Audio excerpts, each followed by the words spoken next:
আচ্ছা, ডেটা যখন এক জায়গা থেকে আরেক জায়গায় যায় তখন কি এক এক করে যায় নাকি একটা বিশাল ফাইল আকারে যায়? এটাই হচ্ছে তোমাদের আইসিটি বইয়ের দ্বিতীয় অধ্যায়ের সবচেয়ে গুরুত্বপূর্ণ দুটো টপিক, এসিনক্রোনাস এবং সিনক্রোনাস।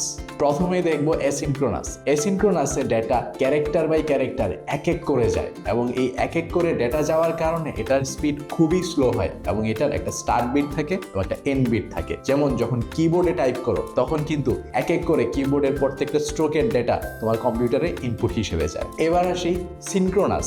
সিনক্রোনাস পদ্ধতিতে ডেটা কিন্তু এক এক করে যায় না, একসাথে অনেকগুলো ডেটা ব্লক আকারে কুরিয়ার সার্ভিসে যেরকম পার্সেল সার্ভিস হয় সেভাবে যায় এবং এখানে তুমি যখন বড় বড় ফাইল পাঠাতে চাও খুব দ্রুত গতিতে পাঠানোর জন্য সিনক্রোনাস পদ্ধতি ব্যবহার করা হয়। আর এভাবেই আইসিটির প্রতিটি জটিল টপিকের কনসেপ্ট ক্লিয়ার করার জন্য এখনই ফলো দিয়ে রাখো আমার একাডেমিকে।